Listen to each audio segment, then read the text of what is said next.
R&B. Yeah.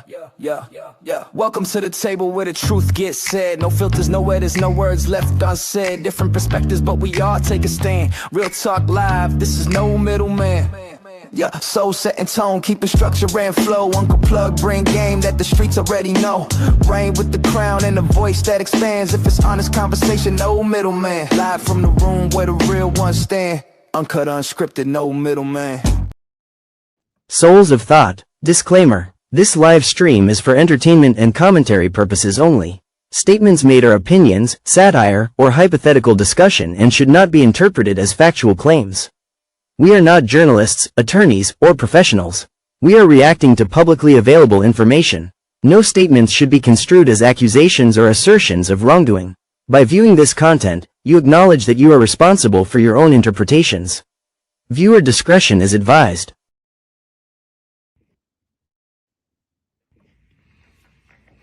Tonight I want to start with the word that has been on my mind. Delusionally confident. Let me say that again. That word that's been on my mind is delusionally confident. By definition, being delusionally confident means believing so strongly in something that you hold on to, that belief even when others don't yet see it. Sometimes that confidence can inspire, and sometimes it can push us to react in ways we don't intend. Last night, my confidence turned into something else.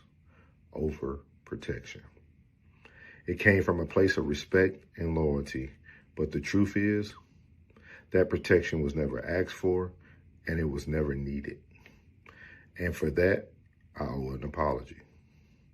As I've gotten older, I try to step into a space of vision, not division. The reality is, when you're walking with vision, you sometimes see things before others do. But just because you see something doesn't always mean it's your place to react to it. So tonight, I want to say this clearly. From here on out, Souls will keep his thoughts, no pun intended, solely to himself. But instead, understanding something about me, if I ride with you, I ride with you. And when it's time to stand up, you'll never have to question where I stand. I want to thank Raw Society Coalition for reminding me of something powerful. Thoughts become things. What we are building right now is special. Something bigger than moments, bigger than disagreements, bigger than noise. And I've learned something important along the way. Every ripple isn't a tide that I need to ride. So tonight, we move forward with focus. RSC, let's take over YouTube, one stream at a time. Are you making another beat, Daddy? Yeah. And Genius is my dad. Man, loyalty off the strength. Squad with me off the strength. Let's go. If you with your people, let it be known. Loyalty off the strength. Yeah. Squad got me off the strength. Going crazy off the strength. Yeah. We ain't playing off the strength. My team strong. She with her ladies off the strength. My team strong. She with her ladies off the strength. Talk. She showing coochie like Boosie, sliding on her like the Tusi. They saying beggars can't be choosy. I ain't begging, so I'm choosy. Way I'm seasoned, I'm a movie. In the bed, it's unruly. Getting high first, coolly. I'm a dog, no cue, she a cutie. I'm leaving my prints when I smack on her boot. I'm all in her space, she like the intrusion. Got a role play, she like the illusion. On the other side, it's a squad when I'm moving. Uber Excel, whatever we doing. New clientele, business maneuvers. I'm cool with some lords and I'm cool with some hoovers. Come to the court, they call me a shooter. Come to the guns, I'm calling a shooter. Better call it a truce before I call a conclusion. I'm from the city where it ain't no snoozing. I'm from the city where it ain't no lacking. It was so fast, that's how it happened. Put a hit on your mind, I got hits on my mind. B-class to write a hit on the nap. I'm making a list, I got hits on my mind. Where I'm from, somebody dying if we cap. Loyalty off the strength. Squad got me off the strength. Going crazy off the strength. We ain't playing off the strength. Yeah. My team strong. She with her ladies off the strength. My team strong. She with her ladies off the strength. I love my brother off the strength of that, but we was in the vacant lot, he grabbed the bat. We was in the vacant lot, I grabbed the ball, numbers looking wrong, so we had to haul. but we came back. You heard the story, West Adam Street. West Side babies cooking up. This Mike and Kobe if they hooking up. I think of Kobe when I'm looking up. I'm the one, never shooken up. They shooting. These bars make you look me up. I give it thought, you don't think enough. The way I float is like I got the touch. The way I gloat is like I'm narcissistic. The way I back it up, then it's the menace way I'm acting up. Women see me up, say I'm acting stuck. Dudes got me honest when they acting buck. Always quacking, you Daffy Duck. When it's cracking, mighty duck. Got the sticks, slap your puck. Think he better? Match him up. Hard shell, but you lack the guts. Late rounds, tag your gut, walk you down, back you up. All I know is that I'm with the squad, and you better be with it if you acting tough. It's off the strength, loyalty off the strength. Squad got me off the strength, going crazy off. He said loyalty off of strength. I like that. What's good, YouTube? What's up, everybody? This is your No Middleman panel, and we are here on Terrific Tuesday night, where we have real conversations. Our takes are bold, and ain't nobody hiding behind the middleman tonight. So shout out to everybody that's already in the chat rocking with us. We see you. We appreciate you. And yes, we're going to definitely read these comments. And before we get into it, I'm going to introduce myself. I am Rain, the First Lady of the Raw Society Coalition. And we're going to keep this conversation flowing, of course. And you know, we got the visionary, the founder of the Raw Society Coalition, the man who helped build this whole platform. Show some love for Souls of Thought. And of course, we have everybody needs Uncle Plug, because he gives it to us straight, no chaser. He don't hold no bars. He got it. So welcome, Uncle Plug. How y'all doing tonight? It's Tuesday night, y'all. It's Tuesday. Yeah, terrific Tuesday. Terrific Tuesday night. Terrific Tuesday, yeah. The best prime time show on the Tubi. The best Tuesday night show. The best night show in salute YouTube altogether. Salute to my brother. Hey, everybody put a salute in the chat, man. Salute to my brother, man. Man. You understand? That's grown man shit. You dig what I'm saying? Y'all bitch. Yes, indeed. Say tighten out. Hey, Chanel. Hey, family of God. Everybody's filing in. Sonny's in here. Tez is in here. Roxy. Hey, Jen. Everybody coming on in. We appreciate y'all. We run a little behind tonight, but we here. You ready? Behind here, we getting our work here. I know, right? Gotta get home. We got stuff outside of YouTube. We gotta get done first. We grown first. You gotta do that grown folk shit first now for anything.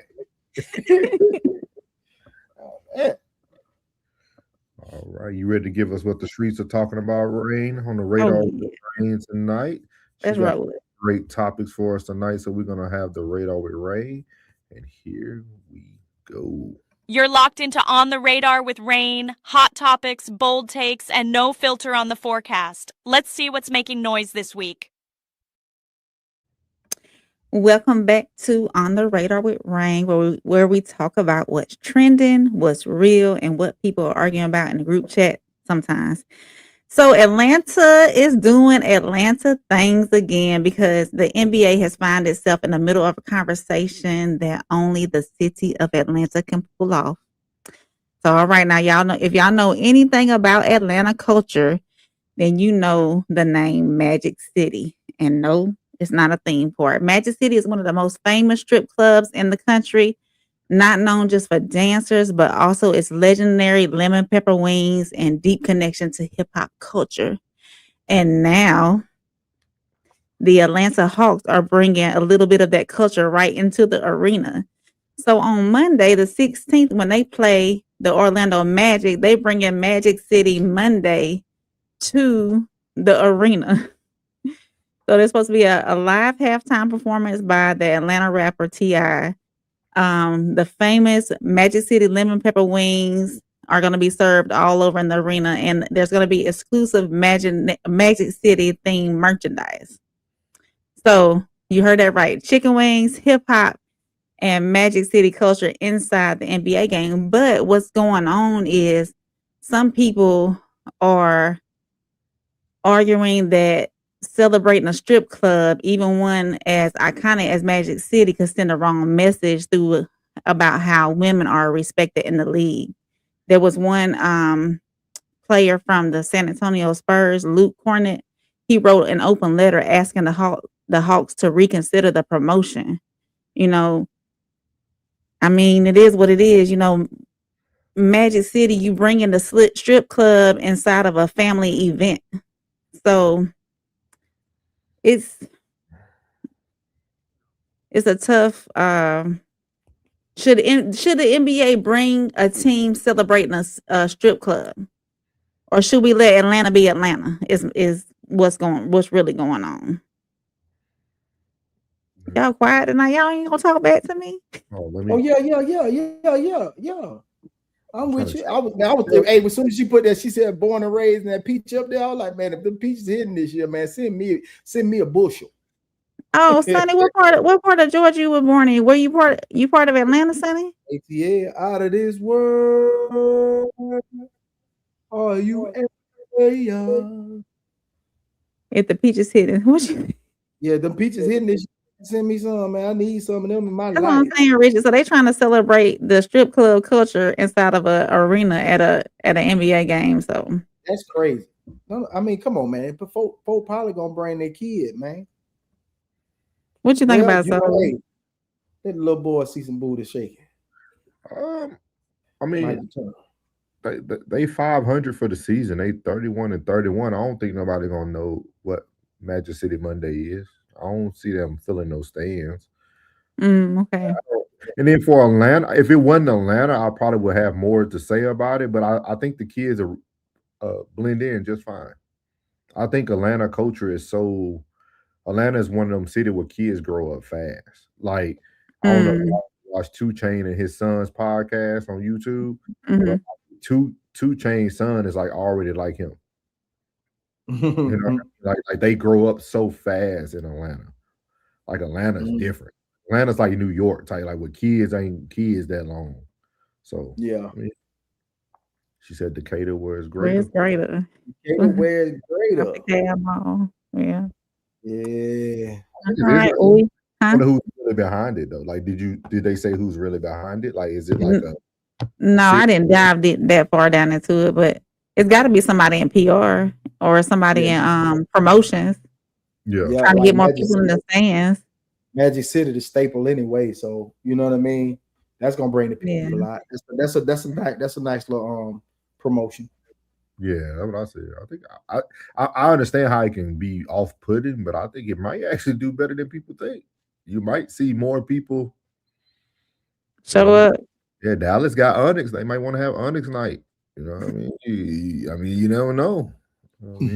I think the Magic City Monday. They playing the Orlando Magic, so maybe they trying to play off of all of that, but you know, it's because Orlando ain't got no strip club. They got Cleos and they got tape on their titties. They don't even count. That don't even count, man. I'm going there. You know, you gotta go to the west coast of Florida over there in Hillsborough County. They get new booking naked.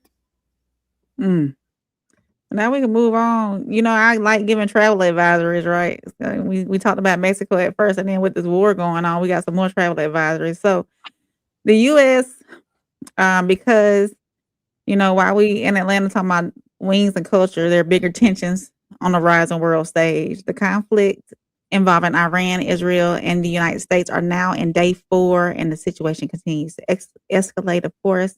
And our president says that there is currently no timeline for how long the conflict could last. So at the same time, the U.S. State Department is now urging Americans to leave 14 countries that are in the Middle East, and they're all up here: Bahrain, Egypt, Iran, Iraq, Israel, Jordan, Kuwait, Lebanon, Oman, Qatar, Saudi Arabia, Syria, UAE, and Yemen. So those warnings come as attacks and military activity continue across the region. We have had some U.S. military casualties. So if you know any family members that are in the area, tell them come on home. Did you see that that pilot or something, whoever that was, that parachuted in? Oh yeah, he landed right in front of him. Yeah. Talking about America, man, they don't care about that, big dog. Light your ass up. You know, there was like two or three F-15s that got knocked down by allies, right?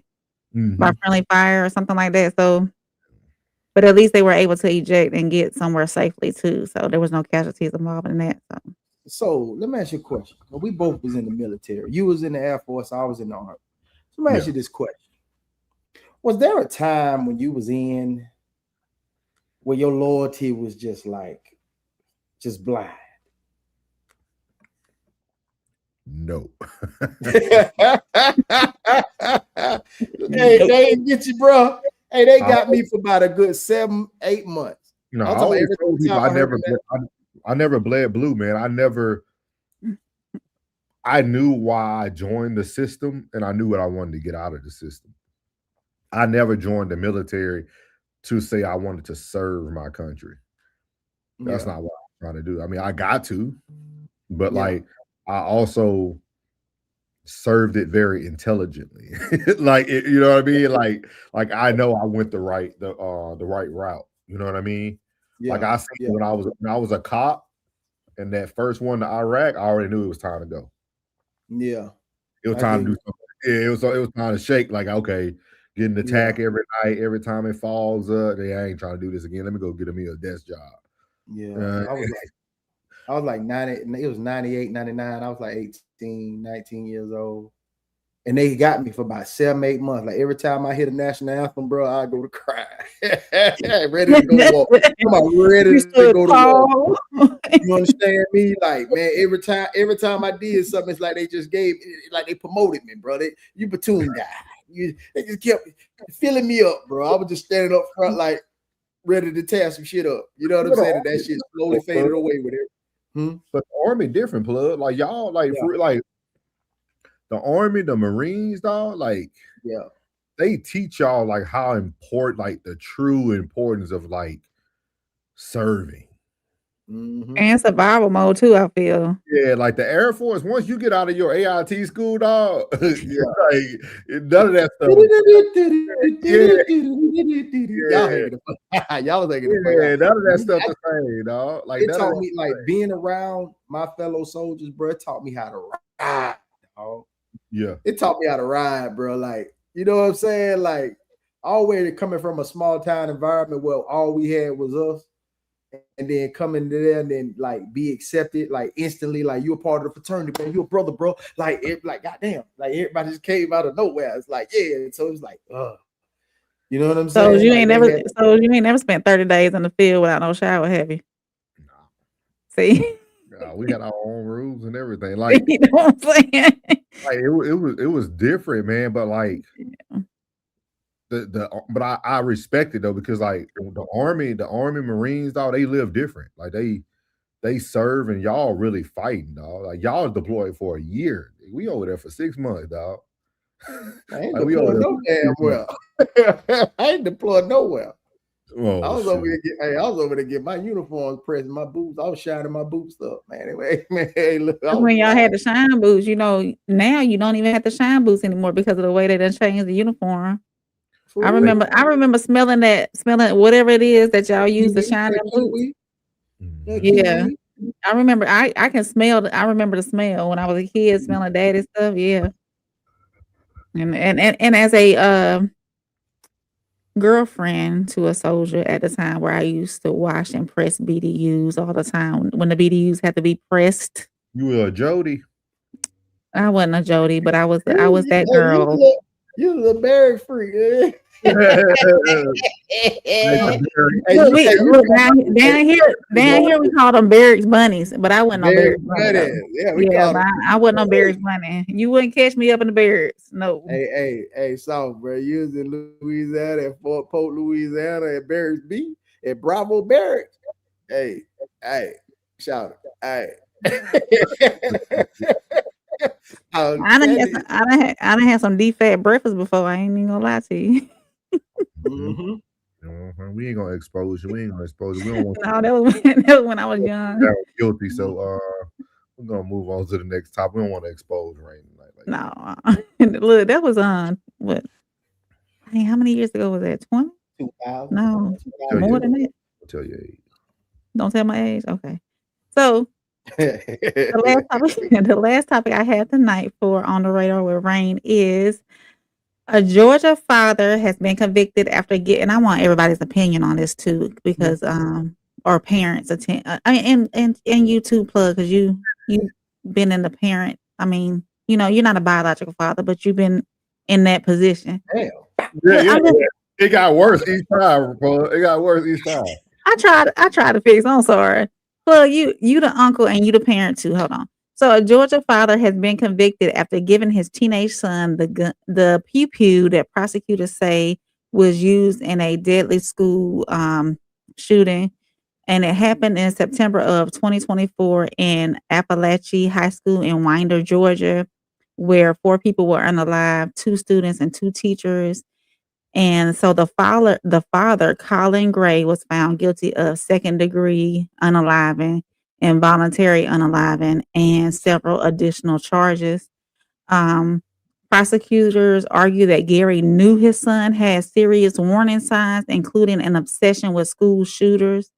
They also, or they say that the father still gave the teenager the pew and allowed him to access it.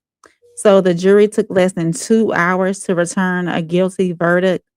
And so now this case is part of a growing legal trend in the United States, holding parents criminally responsible for the actions of their children in these mass shootings.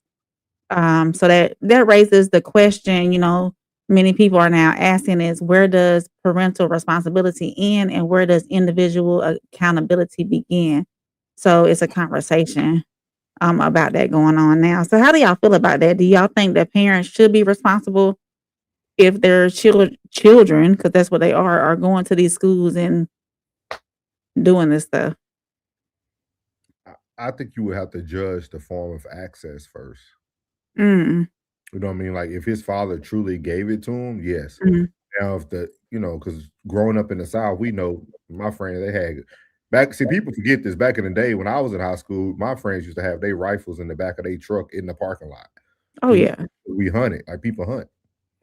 So like it was a normal thing, right? Like I couldn't even understand life today compared to when we were like going through school and upbringing. Like I seen so many different things in the South growing up. You seen so many people riding around rifles right in the back windshield of the truck. Like it was just a normal thing.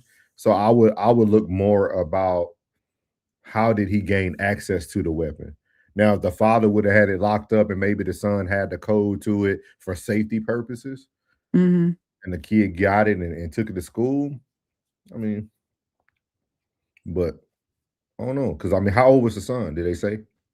I forget how old he was. Because, what age you can buy? Like, you could buy a rifle at what age? Like, is it 21 or younger than that? 18, right? Yeah. I think it's earlier. You can go to like a pawn shop, get you a nice little hunter. You'll be good. Oh, see, shoot. She said 14. Oh, he was, yeah. 14-year-old, yeah. And y'all, I mean, not y'all, but most people forget, dog. You used to be able to buy those out of Walmart, dog. Yeah, Walmart used to carry guns all the time. That's how far we have come. Like I think people forget how accessible these things used to be. Like you could go to like literally any store back in the day, and Kmart, like, walk in the back. Social media, social media. They know that social engineering is real. That's bullshit, man. Let me tell you something, bro. That man let that boy get that gun, man. He deserves everything they give him. They deserve everything they give him. They need to hit him hard too. Yeah, because they're gonna turn him out when he get in there. He gonna be somebody, June. I know all black people look alike, but when I first seen this picture from Rain, I thought that was the dad of that white boy that got killed by the case that everybody forgetting about, the Carmelo Anthony case. Like the father. Oh yeah, everybody just swept that shit up on the road, didn't it? It's coming out. The case, I think the case starts either this month or next month, if I'm not mistaken. Carmelo, stay strong, bro. We ain't finna do this today. Right back over here on the radar. What happened? We ain't doing this today. Black History Month all the way to July. It's Black History Quarter. Not today, brother. I must admit, did I miss something? Nah, just give it a shot. Early. This was like early, no middleman, and then like grown folks. We talked about this. We debated about this. Me and Plug said we was at walk-ons one night talking about this. Talking about that shit. Yeah. We were good times, bro. Good times. Always. I'm waiting for the case to start. Like I'm really intrigued by like a lot of people forgot about it. I have it, man. Kira, what's good? Kira said, hey, we are not checking our kids' bags before school, even if they just make sure they have everything they need. We have to pay more attention to our kids, especially these days. Teach your kids how to fight. That too. Beat that bully ass. But Kira, I mean, as a parent with a 10-year-old, I understand checking his book bag now, but I'm thinking at 14 though, I don't think I'll be checking the book bag as much. Because they should be responsible enough to have everything they need for school, I believe, by 14. Now 10, you in the 4th grade, so yeah. You know what you gotta 14, do? Huh? Just pinch him one time. If he go, you better check that motherfucking bag until you stop. Pinches. I'm talking that pinch where you grab and you twist. If he go, you better check that bag. Oh, Richard and Kira, I'd like to hear this conversation. He said, if you have to check your kid's bag, you have no respect for them. Hey, shit, wait a minute. New era here, boy. Hey, but at the end of the day, he said can't trust kids to think for themselves. I say dads are responsible. If a kid is acting up, dads are responsible for the discipline. So if that kid's undisciplined, dad is responsible for that discipline. Mom is responsible for the manners. Dad is responsible for the discipline. Oh, Richard, do you have kids? Most kids don't even think. That's true. Until to somebody shove their ass into a. Who's shoving kids in the lockers? Y'all still doing that? I know a child who got some milk thrown on him because he wouldn't share what was in his lunchbox. Man, hey, look, I was a slapper. He said, nope. Hey, it ain't nothing like, hey, if your kid can't fight, teach your kid how to slap a kid by his jawbone and ear. That hurts. All that air go pop through there. that he gonna pop that ear and that jaw gonna click. Hey, he'll be left alone. Trust me. I was a slapper. Kira said, okay, that explains respect. Right. Because as kids, I don't respect where you're supposed to be respecting me, right? I don't give a how you feel when you're under my roof. When you're under my roof, I don't give a how you feel. So I don't care. But did you say how you felt about the parent being convicted for that? Yeah, man. Yeah, he said he hope he get the highest penalty if he. Okay. I ain't hear that part. They take him up through there. Yeah, all the way through there. Because you the daddy. And I said daddies are responsible for the discipline, mamas are responsible for the manners. Okay. And just for an update on the Shamar Moore case too, they pushed it over to Friday, so we don't have an update on him just yet. Thank you. We'll bring that back up on Monday. Your dog finna get off, so. Oh yeah, he's gonna get that money. Yeah, they pushed it to Friday. So awesome, man. Another great segment on the radar with Rain, as always bringing that good information to you. So we appreciate Rain and Rain on the Radar. We out. You're locked into On the Radar with Rain, hot topics, bold takes, and no filter on the forecast. Let's see what's making noise this week. All right, man. We're gonna provide y'all another new segment tonight. We got the chat's choice, man. The chat's choice tonight, man. This video was actually sent to our Discord by the one and only Sonny. So shout out to Sonny for sending this video over. And I say, you know what? When we start getting videos in the chat, in the Discord, we're gonna start playing them and we'll use them. You know what I mean? So we're gonna call this segment the chat's choice. So I'll create you some type of very unique intro very soon. But we're gonna go into this before we get into the topic tonight and explain what the whole topic means. But we're gonna see what everybody got to say about this. So can't wait to meet you, Sonny. Reason 1,000,001 as to why Black women are made to be nothing but baby mothers and not wives. This says, my child's father, only requirement from me was to not play hood music around our daughter. The fact that this is an everyday occurrence for us takes me out. I told that nah, ho, I'm on vacation. At the laundromat. If I don't want it back, hey. What he say? Break me off. You a rat, he did a song to take me off.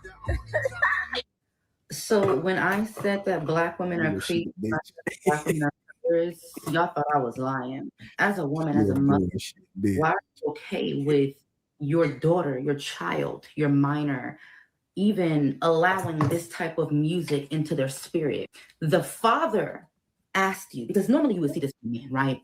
Let a woman tell it. The father, her father, okay? The man that gifted you with her, said, do not allow my child to listen to hood music. Not only do you allow his child to listen to hood music, but you recorded it. You boasted about what he asked out of respect from you when it came to his child, okay? And you posted it online for clout, views, and clicks. And you wonder why no one takes Black women seriously. What was the reason? I mean, I'm trying to figure out what was the reason. Why did you have to do that? What was the purpose? I mean, for posting it and for even still allowing, it says a lot about you as a mother, what you allow into the spirits of your child. It does. It says a lot about you as a mother, and you're a horrible mother. I feel like he needs to get full custody of his daughter because apparently you were unfit. I would record this, screen record it, and I would show it to the courts. Let them know that you were unfit, because if the roles reverse, all hell will break loose. All hell will break loose. I feel like he needs to get his daughter taken from her, okay? Because apparently, she has an issue with comprehending direction and following it through, meaning she's slow. So go and get your child. The way a lot of y'all Black mothers exploit your kids online for likes, views, and comments is completely disgusting. Let's go ahead and clock it. Y'all quit want to hop on this app, hop on social media, hop online and talk about a man being a predator, a man being a predator. Y'all don't want to call out your predatory ass homegirl. Whenever you don't get your way, you want to get online and dox a nigga for being abusive, for being a predator, but you don't want to dox your homegirl for exploiting her kids. So we're going to stop there. And Sonny, if you do have a question that you would like us to answer from the video, other than what we're going to respond to, let us know while we're responding to it. So we have chat's choice video tonight. Again, came from Sonny. What are y'all thoughts about that video about the mother? I don't care about the race. I ain't gonna get caught up on the race. I want to talk about the mother doing something against the will of the father. And do you feel that makes that mother a bad parent?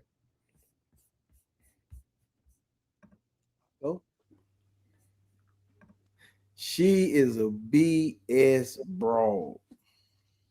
Disrespectful, and that's why you are by yourself. Yeah. Men operate out of respect and loyalty. We got money. Thank you, Richard. Richard said, rarely seek out music because it controls you.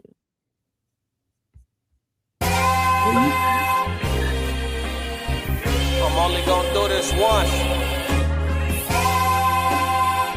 Classic.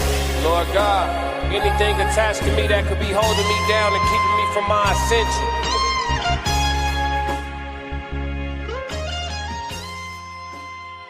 I pray that you detach.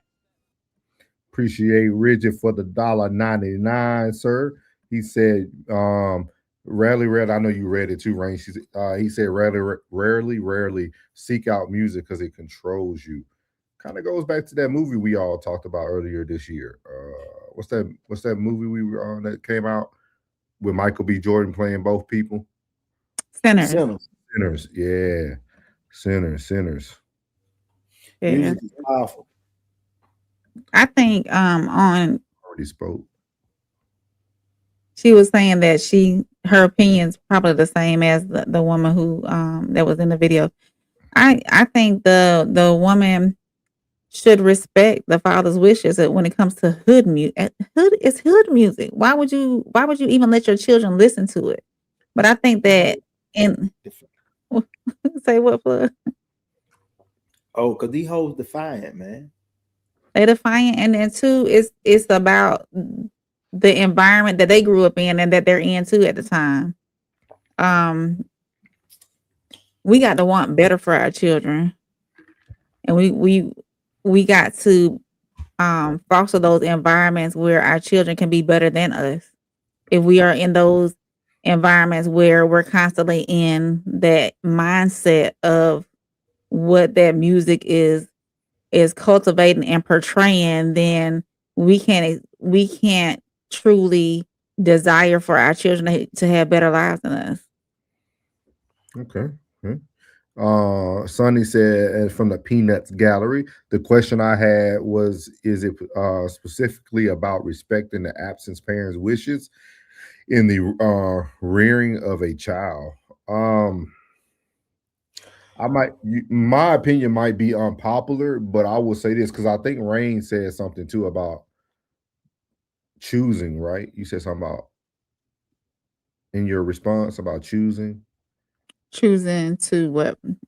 I forgot what you said something, but what stood out to me is that again, I'm always very intrigued when people really get upset at the things that the person that they chose do with their children, knowing what type of person they were even when you was with them. Because even if you got to address the issue of music, that mean at some point you played that music around them when y'all were together. Oh yeah. He knows your music choices, right? So now you want to tell her what to do. Well, you should have picked better. Damn. That's why it's very, like, we always talk about, like, I always tell people all the time, like, one thing I can say, man, my kid's mom take great care of the kids.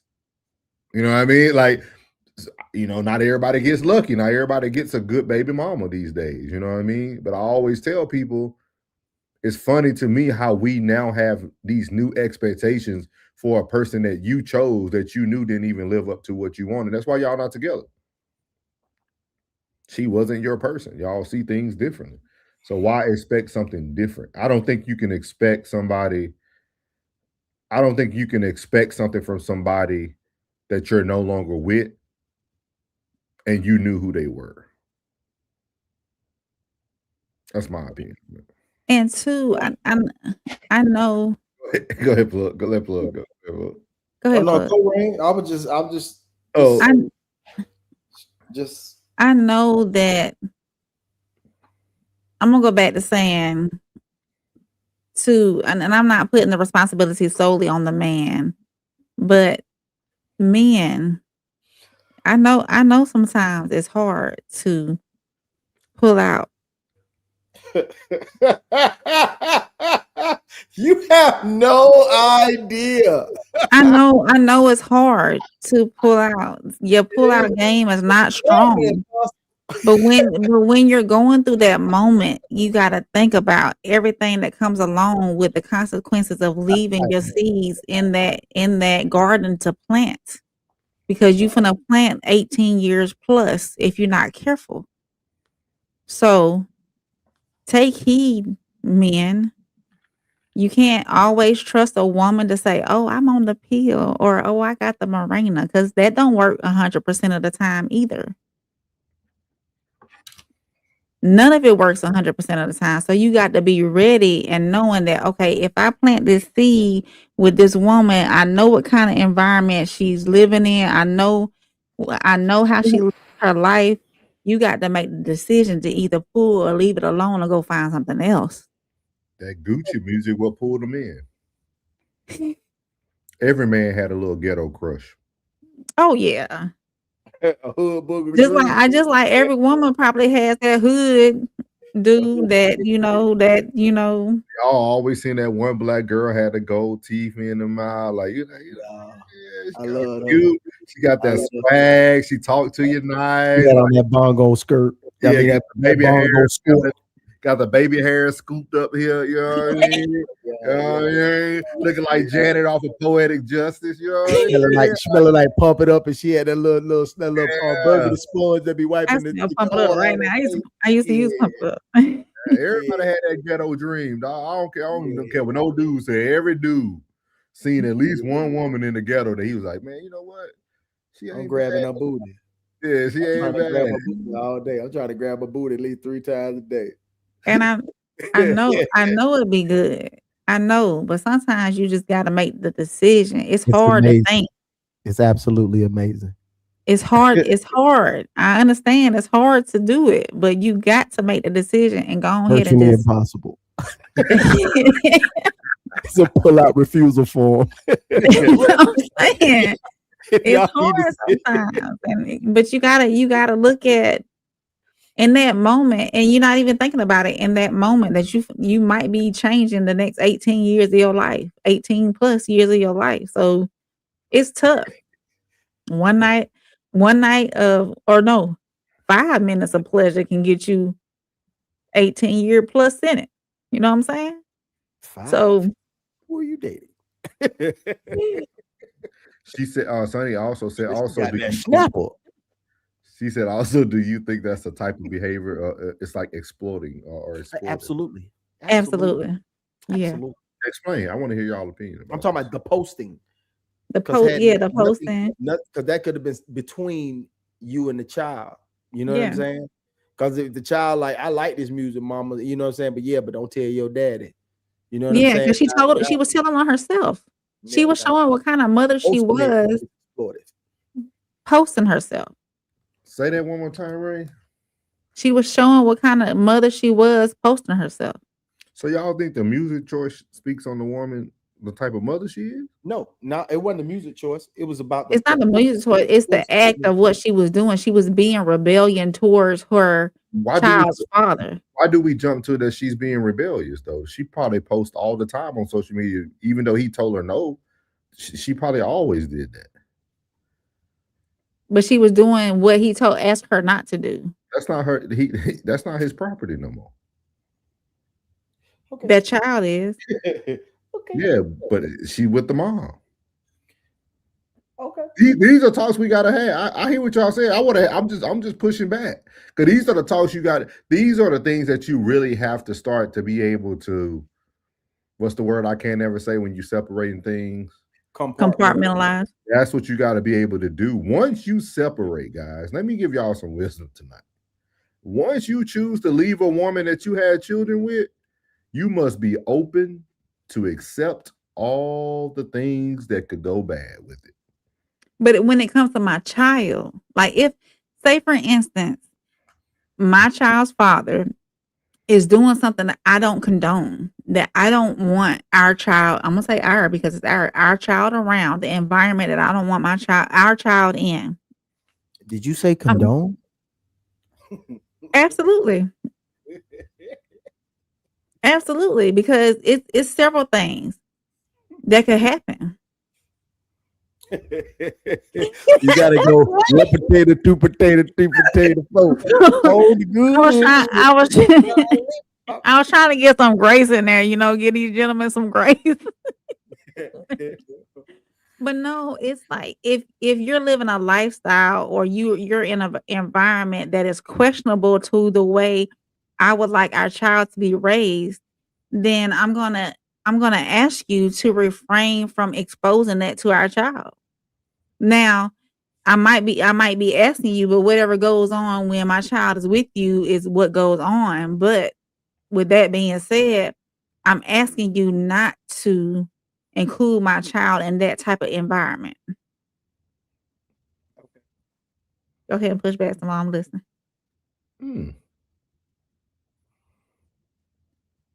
What you got, Plug? I done said my piece. I done said my piece. I think it's very unique. Plug. We appreciate you, First Avenger. But we making choices of our grown folks' choices to do what we need. So is ribeye steak.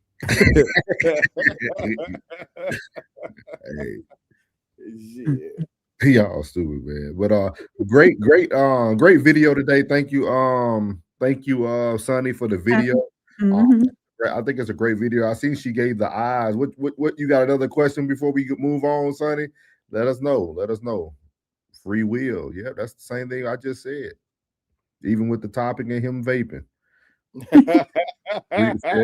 Everything's free will. I tell people, if you want to control that so bad, he needs to go into courts and fight for full custody. That too. Put your money where your beliefs are. And guess what the judge gonna tell you? You know, get your ass up out of here with this shit, man. Because, man, look, get your ass up out of here. Man. Talk about the music is so you here for the music. She's a wonderful mother. I just don't like the music she's playing. Well, you know what that thought pocket was when you got her. You know what I'm saying? You know she like to turn up, nigga. You know she gonna be. You know. In summary, fellas, work on your pull-out game. Thugger Nate said facts. I'm late, but I agree. She said no. It ain't no class for pulling out, y'all. You got to work on it. Oh, I'm gonna keep practicing. That's what he gonna tell you. I'm gonna keep practicing. Shooting the club up. No, great video, man. Great video. That was actually my first time watching it. I didn't even get to watch it when she sent it over to the Discord. So again, if y'all want to be a part of the chat choice video, send your video over to the Discord. We'll put the Discord link in the chat tonight. But make sure you send your video over, and we'll put it up.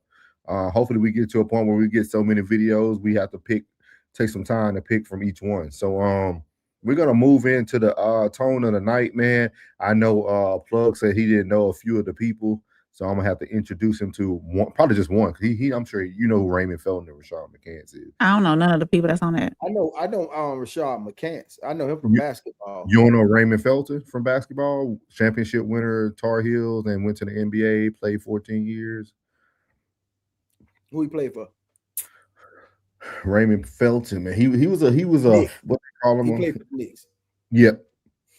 So but we're gonna go into the first topic of tonight. This is called delusionally confident, and this is a video from Justin LeBoy's podcast. So we're gonna tune in here real quick, see what they said on this short. I'm gonna play it a couple times so everybody can hear it. And then I want to get your guys' opinion about it. Confident means, because I always say, like, but people like, well, that's the reality. I'm like, don't put like, I don't believe in reality. Yeah. So what delusionally confident means is, wait, you come up, you go to school, and people tell you things, and you watch things on TV, and being delusionally confident is everything that you've seen your whole life hasn't happened. You think that you can do something better than that. You think you're better than that. And I think that's delusionally confident. And then that's not how you treat people or, but how you think about yourself. I think you need that. Can you roll it one more time? I want you to describe what delusionally confident means. Because I always say, like, but people like, well, that's the reality. I'm like, don't put like, I don't believe in reality. Yeah. So what delusionally confident means is, wait, you come up, you go to school, and people tell you things, and you watch things on TV, and being delusionally confident is everything that you've seen your whole life hasn't happened. You think that you can do something better than that. You think you're better than that. And I think that's delusionally confident. And then that's not how you treat people or, but how you think about yourself. I think you need that. So I'm going to read the definition as well, because he put it into his own layman's term. But it's a mindset where someone believes strongly in their ability, status, or correctness, despite overwhelming evidence suggesting otherwise. It often appears as extreme, certainly dismissal of criticism, and inflated self-belief. So I thought this was a great topic to start off, because me and Plug was up super late last night. We was up super late. Even when we I had to go. It was almost 2 a.m. Yes, sir. But we were still talking. And Plug kept saying something about when thoughts become things. Thoughts become things. And it made me think about this definition last night. That's why I opened up the show just talking about it and what had happened. So today we're going to actually show people different versions of delusionally confident. But I want to know, have y'all ever had any of these moments in your own life where you've had the confidence to do something despite evidence suggesting otherwise, or some people might use the lamest term, that's impossible. In myself or just overall? Just period. Yeah. I have a situation. I played basketball. I played a little bit of football in high school, but I played basketball through high school. And you couldn't tell me I wasn't fat. You just couldn't tell me, like, whatever it was, whoever it was, I'm gonna give you the biz naive. So when I got to the Army, that was one of that was on one of my to-do lists. I'm gonna try to make the Army basketball team.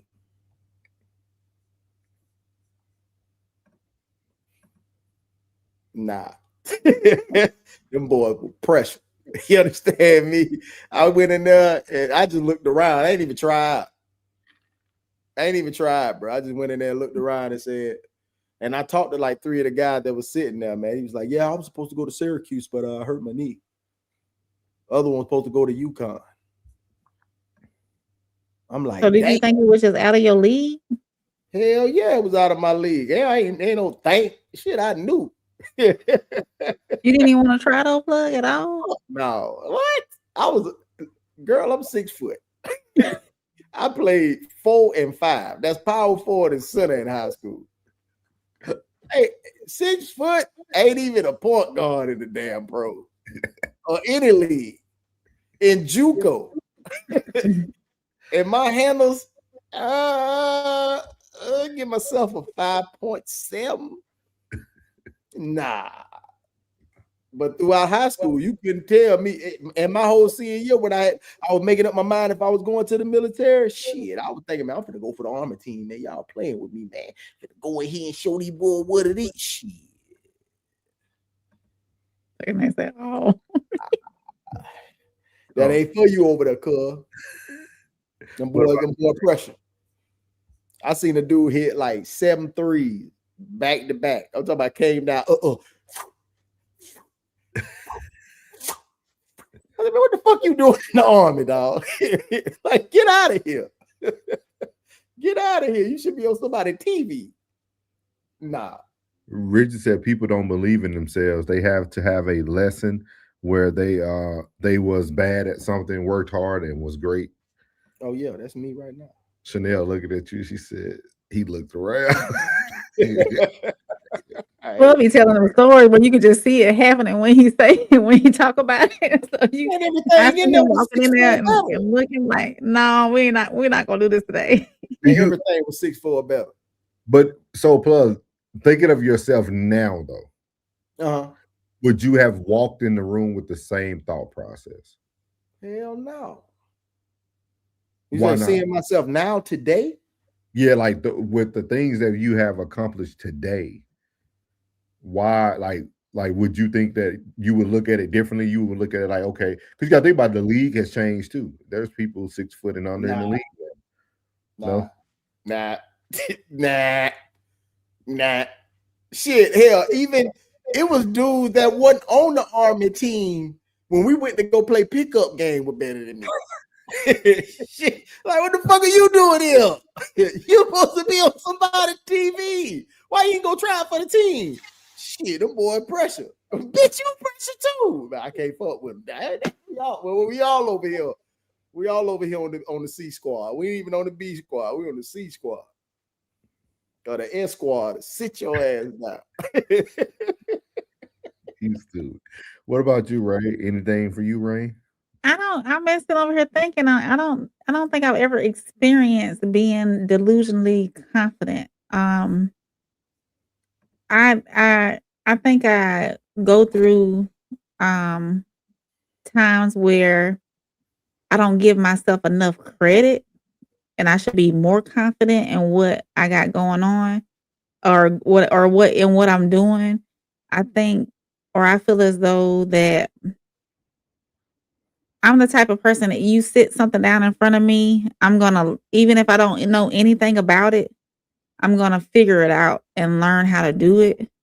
I'm confident in figuring things out and seeing how things work and being confident in learning the processes and showing the work after learning those processes.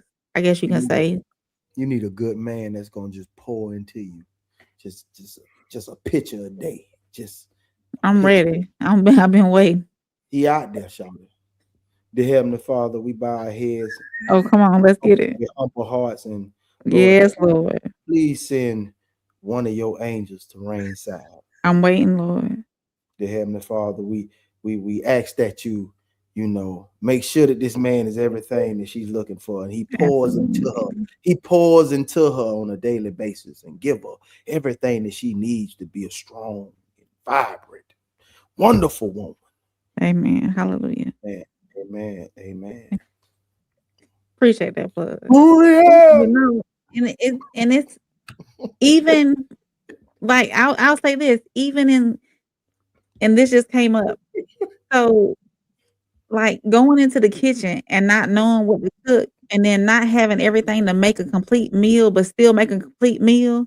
I'm confident in doing stuff like that, making stuff happen, making a way out of no way, and making stuff happen. I don't ever walk into a situation and say, no, it's not going to work, or no, I can't do this. If I don't see it, if I don't see the end game right then, or the master vision right then, I'm still going to work toward. And if it don't work out later on, it just don't work out. If I fail at something, like, well, I just couldn't do it right. I failed. It is what we got to move on. Life goes on even through failures. So, I mean, you just got to figure out what it is that you want. I mean, because I wear many hats. I done put a backsplash in my kitchen.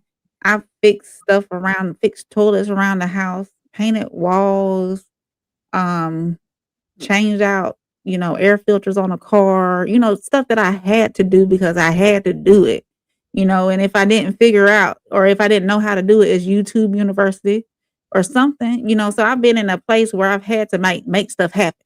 So, regardless. So if I'm hearing you correctly, most of your wins came out of the need to have to. Out of survival mode, yeah. Mm-hmm. Yeah. I can see that. Yeah. Right. Mounted TVs, everything. Put together furniture, just like being a single parent. Every year, when you have a child and you buy these gifts now, for Christmas, and these things got to be put together. I'm sitting in the floor of many a night putting stuff together, putting a desk together, putting together this little Paw Patrol toy that took me an hour and a half to put together for my son, setting up a train track around the tree, stuff like playing Santa Claus while he was, sleeping at night. And I like doing stuff like that. When I was young, my mama used to get mad at me. I used to take apart VCRs and toasters and stuff like that to see how they work and put them back together. I'm a nerd like that on that level, but you was an engineer in training, man. You was an engineer. And maybe that's what I should have taken up too. Maybe I should have went to school for engineering. You know what I'm saying? So yeah. But you was in there eating defect breakfasts. It was good. You pile them up. Fold all of them 25 cents. Sorry, I brought it by so.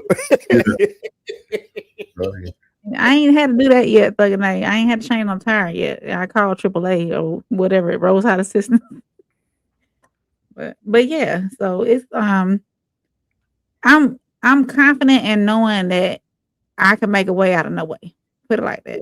I don't think I was ever delusionally confident. Like I'm gonna make this happen, and just be like delusional about it, and knowing it ain't gonna happen, Yeah.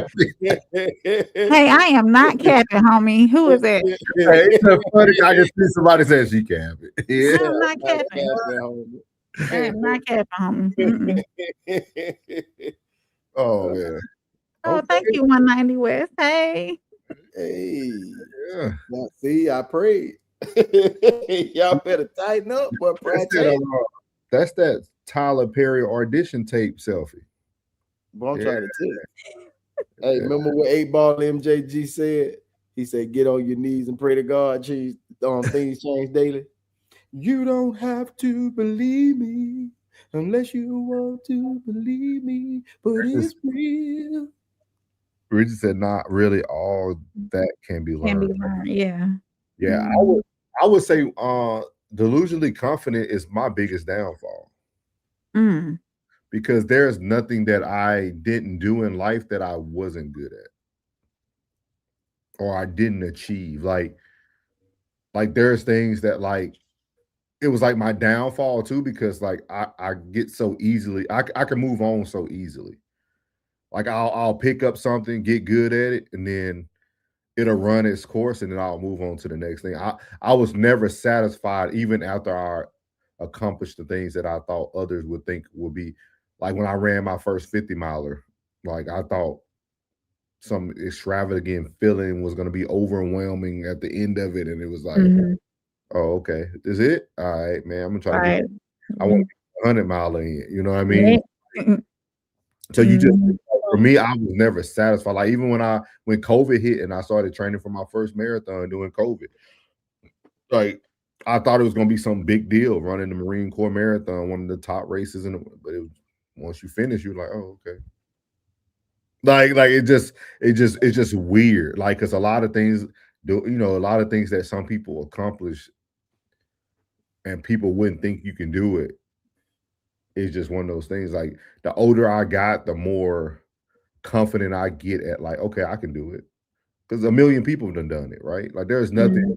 I'll tell people there's nothing you can't do. Like there's nothing you can't do. Now, if you're trying to be the best at it, that's different, right? That's a different lane. That's a different Yeah. lane. Like if you're trying to be the best ultra runner in the world, that's different, right? You that's a totally different level. But if you're just trying to put goals out there and accomplish them, you can do it. You Oh, can yeah. do it. For sure, for sure. But the definition I thought was very unique because it also brings out a lot of like it can bring out a lot of negative things too, like delusion of grandeur for some people, and which we're going to talk about tonight. It's like I spoke about it at the beginning of my interlude tonight about like delusionally confident makes me more overprotective of people because like I already see the vision, I already know it's going to work out. So then you become more what's the word? Like you become more overprotective or like uh you try to protect it because you know what it looks like. You know what I mean? Like Mhm. so it's very interesting. I now they said randomly came across this channel. What's the channel about? Man, we talk about a little bit about everything, man. We actually are Everything, bro. we are actually 3/5 of the RSC, the Raw Society Coalition. We actually are a whole movement of 5 people who all create content. Man, we talk about everything, relationships. We talk about lifestyle. We talk about mental health. We talk about sociology. We talk about everything. We talk about trending topics. Whatever you think, we talk about it. Politics and all. We just try not to be a Easy. one pony. But this is the link to the Raw Society Coalition. I-90 West, if you want to hit up and see everybody that makes up the coalition. If you stay tuned for the whole night, you'll see you'll be able to take a screenshot at the end of the whole team. Richard said, when you simple minded, you've been what's that? Excited? You lost me with that one. When you're simple minded, you would have been excited. Like when you're simple minded, like your achievements and whatnot, like just like when you ran your Ultra 50, you was like, okay, that's done. Instead of you being like, oh my God, I just won. I just ran 50 miles. You were just like, okay, He you just know. appreciate you, man. Appreciate you, man. I-90 West said I'm from New York. Where y'all We from? from everywhere. Yeah, everywhere. We got some Texas sprinkled in there. We got some Alabama. We got some Florida. Florida. Florida, Chicago. Yeah. Georgia. Mhm. But if you go over to I-90 West, if you go over to the Raw Society Coalition page and click on links, all of us towards the bottom, you'll see all 5 of our channels on there. You got me, Soft Rain, you got Uncle Plug TV, Souls, that's the 3 people you see here. And then you have the Classic Codes and the Teds Down. They're probably in the chat or you'll see them in the chat. But go sub to all our channels. We go live just about 7 days a week. 2-3 times a day we're live here on YouTube. And make sure you go over to our Instagram as well. We post over on Instagram under the Raw Society Coalition. And all of us are on Instagram. So if you want to keep tabs on us and see what we got going on, Just And go over there. if you're having a bad day, just go on my story. It's always something to chuckle at over there, bro. Oh yeah, I was laughing today on some of that stuff you had. Hey, that's all hey, my folks be telling me, hey, bro, thank you so much, dog. I needed that shit right there. You know what I'm saying? Definitely. Like, We appreciate all my you. folks, man, I'd be like, bro, like, this shit is not that hard and it's never that bad. This is the best it's been and the best is yet to come. Absolutely. Definitely. Dig it. It ain't never that bad. Cool, man. So we're gonna jump into this next topic, man. We're gonna continue with the delusionally confident, man. But this made me think of us as the RSC, man. I put it as delusionally confident, picking the RSC. For those who don't know this gentleman that I'm about to play, his name is Shawley Coker. He's a IFBB pro. He's a YouTuber that been in the YouTube game for over a decade and a half easily. Very wealthy black man in the state of Houston, Texas, doing very, very well for himself. Have one of the top clothing lines called INAKA Power. A lot of people, you have to be in the social media YouTube space to understand who he is, but he talked about what been going on with his company, INAKA Power, and how everything went. And I thought it was just a powerful thing. And it actually was outside of my conversation with Plug last night. This also made me really think about the importance of protecting your vision, protecting the things that you build. And a lot of times we talk about that when it comes to delusionally confident, because it's something that only you believe in, right? If you got the vision, at first you're the only one who truly believes in it, and then everybody takes it on. But also you have to be very wise about who you pick when you pick your vision. So he talks a little bit about it. So we're going to listen to him talk real quick, and then I want to hear what y'all had to say about this.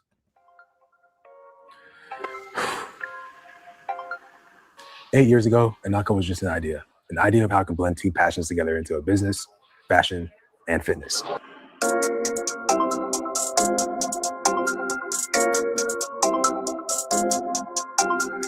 It grew fast. It actually grew really fast, as many of you guys know. But with most things that grow insanely fast, you tend to make a lot of mistakes. Let's talk about it.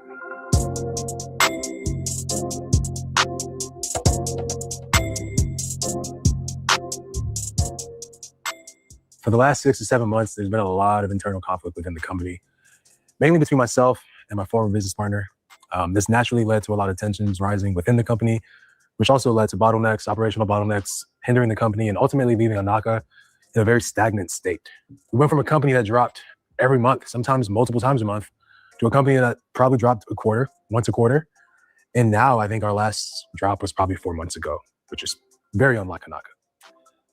That conflict, the internal conflict, along with many other things, made me feel like I had absolutely zero power in something that I own, my own company. To make decisions really led to a lot of sleepless nights and stress and anxiety, all types of emotional feelings and stuff.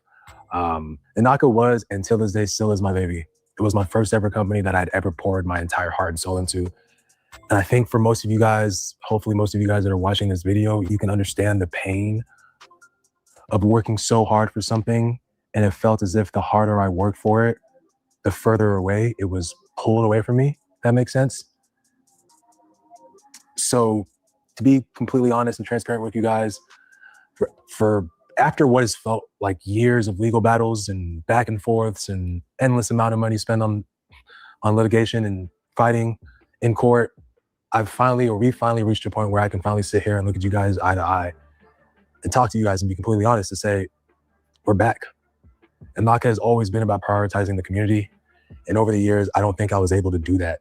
So finally being in that position where my ideas are able to freely flow from my brain onto paper, into action, and truly understanding that my company is not limited by anything else other than my ability to do them, it's been a very freeing feeling. I don't know. I feel like I'm really diving deep into like the emotional side of things. I'm trying to keep things professional. But I just feel like I let my community down and I lost a lot of you guys' trust. And the only thing that I can do right now in this moment is promise you guys that 2026 will be a better year for INAKA and the community that INAKA has built. I'm going to work my ass off to gain back y'all's trust and continue to deliver the products that we are known for delivering. This has ultimately been a decision that I've been honestly battling for years. And one of the biggest mistakes I made was rushing into a monumental decision in hindsight too quickly. And I'll leave you guys with this, especially advice for the young entrepreneurs or the aspiring entrepreneurs, those who want to start a business and want to see it last for 8 years like INAKA has. Your idea, your big, amazing idea, it's your idea until it's not. So if I can say anything, and if you can take anything away from this video, take your time, do your due diligence. And, you know, even though building solid relationships, I feel, is extremely important when it comes to building a successful business, it's important that you're picking the right people to build it with. That's all I'll say on that. Thank you guys so much for watching this video. So that's Shawley Coker. Again, if you guys don't know who he is, I would highly encourage, especially younger people, probably 18 to 25, to really look him up. He's definitely over a decade millionaire, man. He became a millionaire at a very, very young age. And it was based all about his delusion of confidence, man. The dude created right out of his apartment in Houston, Texas. At first, he only had knee sleeves if you're in the, associated with the fitness world. But then he moved over into, like, he was always known for his fashion. He was always like fashion forward with his thought process. And so he moved over from like the fitness world to like lifestyle clothing. But it seems like he had a lot of things going on that he didn't talk about until yesterday. And he just talked about things going on. But I thought it was very interesting, because when we have a vision and we have thoughts become things and things of that nature, it's very important how you choose and the moves that you make. So I wanted to hear your guys' opinion about, how do y'all feel about that? Because it goes into another form of being delusionally confident, right? Because you'll jump onto something and you'll start to make very irrational decisions because you see how things will be moving. Like, he knew the success, right?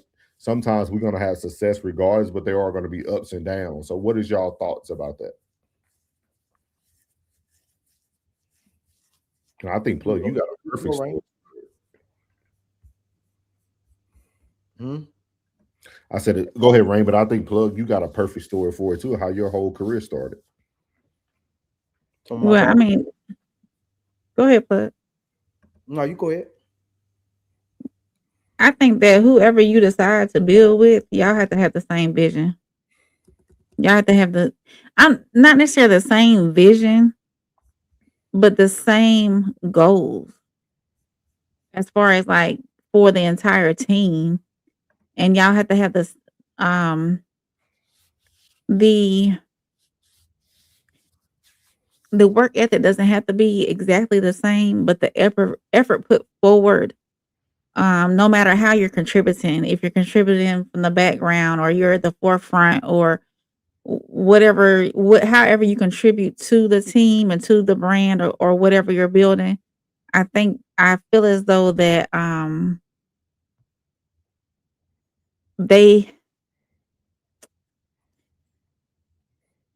one band, one sound type deal. Yeah. Well, it says confidence is earned and delusion is imagined. Me jumping into my career, you know, trying to take care of a family of 4 at the time. You know what I mean? Like, I'm serving tables before I go to barber school. I'm serving tables, and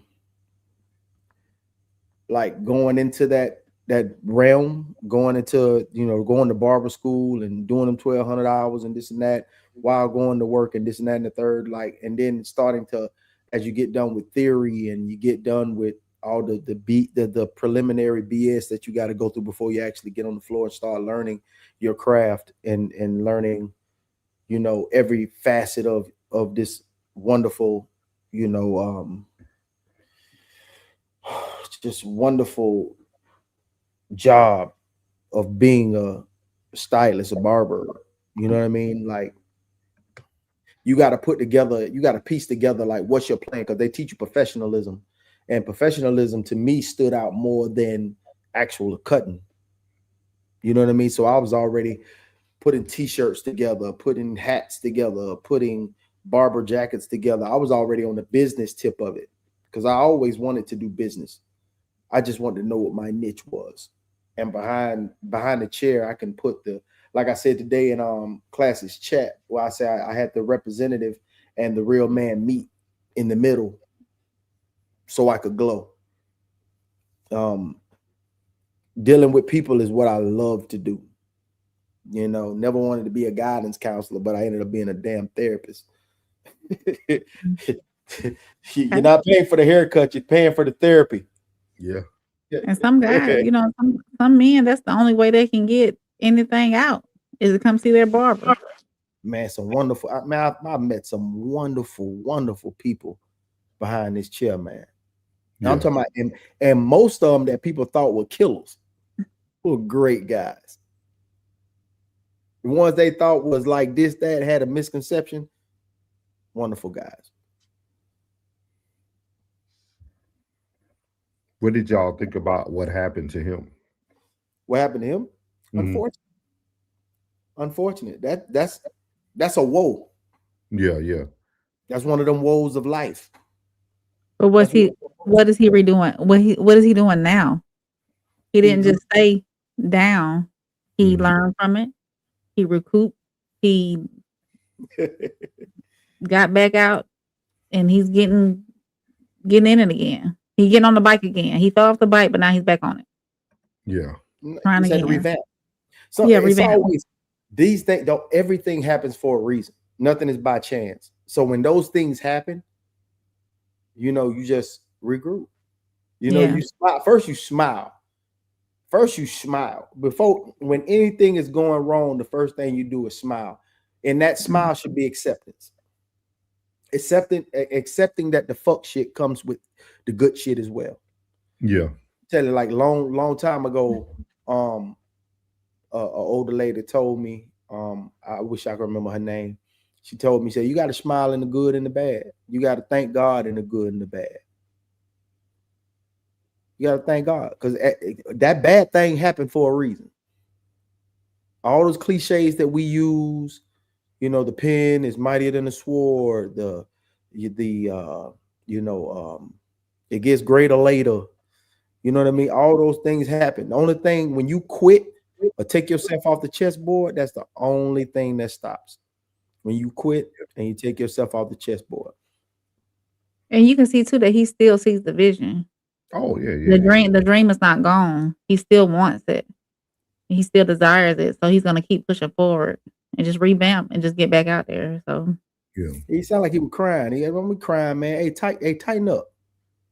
Y'all gotta watch his story, man. He got an amazing story, man. He do some great things, man. He right up the street. In Too Deep said before I started losing my hair follicle. Oh, I got a treat. Hey, I got a treat for you when you come to the shop. His prices went over 100. You know the last time you came to the shop, the little encounter that you had. I got a treat for you. Hey, it's locked up now. Hey, I got a treat for you, player. He know I'm about to come in hot. I'm gonna come in hot on him. Ted said less than 25% of therapists are men in 2026. Yeah. Statistics. Yeah, they matter too. They definitely matter. What's man. up, Ted? What's up, Ted? Yeah. Because I was at work, so I didn't get to watch Ted's show. But our meat and potatoes tonight, man, is literally the same. I don't know if we're doing the same topic, but it's associated with the same people, which is very interesting. For those who don't know what's been going on with Rashad McCants and Raymond Felton, and the whole team, man, there's been a lot of beef going on between them and the basketball world. But I thought it would be the best way to finish the show out is just talking about the delusion of grandeur. The definition of that, for those who need to know or who would like to know, It's a psychological concept describing a person who believes they possess exceptional importance, power, wealth, or talent far beyond reality. In psychology, this is often associated with certain mental health conditions or severe ego inflation. So, Can you say more? yes, ma'am. A psychological concept describing a person who believes they possess exceptional importance, power, wealth, or talent far beyond reality. In Okay. psychology, this is often associated with certain mental health conditions or severe ego inflation. Okay. Okay. Appreciate that. I appreciate that. You know. First lady, man. Anything for the first lady. So for those who are in the basketball world, I know for Rain, she won't know what it is, but I think you'll still be able to talk about it because they go back and forth. But Rashad McCants is a very interesting fellow, man. If I had to give him a comparison, he might be what y'all would consider the Dame Dash of basketball. Okay. If I had to put him in a, he might be considered the Dame Dash of basketball. So he wasn't like that to me, bro. Like the way he be talking, they like, hey, he wasn't like that to me. He it's very unique. So like here they are. This is actually Darren Williams and Raymond Felton and all of them actually responded to something that Rashad McCants said back. So very interesting, man. It was a lot of back and forth, but I'm just gonna play this one because it's a little bit easier to understand. So here we go. He will talk to us about your draft workouts. Your draft workout was against. Hold on, are we showing any clips on what? Yeah, we're about to show the clips. Dio's running this. And next thing you know, it went between Ray and D. Will. D. Will told his story. Ray confirmed the story. Let's hit a rebuttal. Raymond Felton, come on, hey, what we talking about? We giving these niggas power, right? Charlie Villanueva, nigga said I was sick in a workout. I think I got sick right after I tomahawk dunked on his ass and I threw up. I almost threw up on it. After I yelled so loud, I almost threw up on it. They told me to come back the next day. I used to do Ray so bad in practice that it just like it still lingered. 20 years later, niggas still talking about shit 20 years later. Why you didn't say this shit when it happened? Because you lying.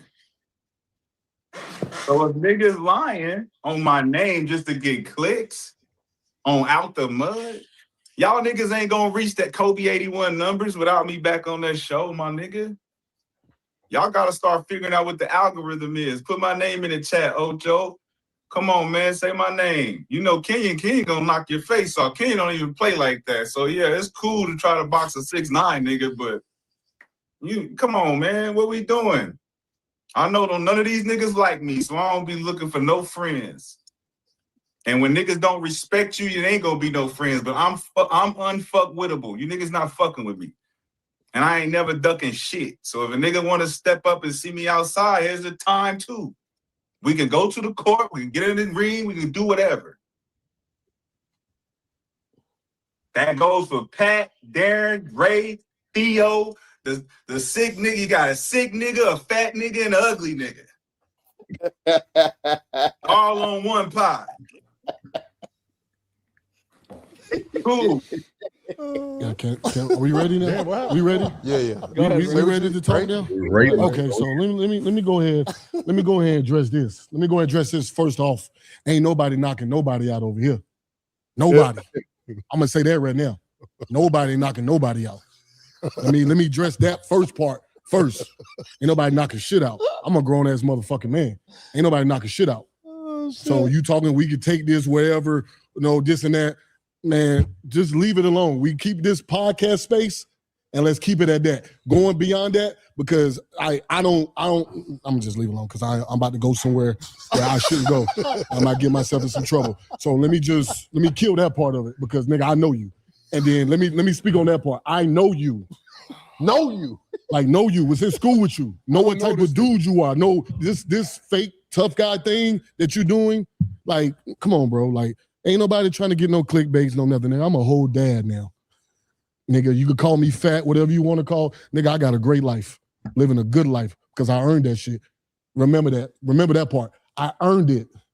Where I came from, shit I went through to get to Carolina, then get drafted and play 14 years. 14. I played 14 years.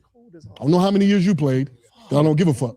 And that's the main part I want you to understand. I don't give a fuck about you, what you do. But when you addressed Carolina, which is what I love and a place that helped change my life, when you address our teammates, used to be your teammates, when you addressed us and called us slaves. So I want you to remember all the things you said, nigga, before somebody even addressed you. Nobody addressed you. You said stuff a long time ago while we were still playing in the league. You got on ESPN, you did that bullshit. Nobody addressed you. None of us said nothing. Then you come back out again later on when you get on the podcast and stuff, and y'all doing a great job with y'all podcast. But don't come over here and talk shit and say niggas got something to say about you with clickbait when all of us got the same story. Same story. We speaking facts. This is what happened. Regardless of what. Okay, you might have got hurt. Okay, say you did get hurt in that workout in Charlotte. But it happened. You didn't finish the workout. You say you got sick in Toronto. It happened. So nobody's lying. You saying we lying. Nobody's lying. These things happen. We was there. We was with you. So I really don't understand where it is niggas is trying to get clickbait, niggas trying to do all of that, and then you want to be all tough, calling niggas fat. Nobody ever called you out your name. I called you out your name one time because I was pissed, and I'm not even going to give you that type of energy no more, my nigga. I'm a whole dad with kids, with a family. I ain't even on that type of time with you, but I can go back there, though. I can go back to the young Ray. I can get stupid if that's where it needs to go. I can.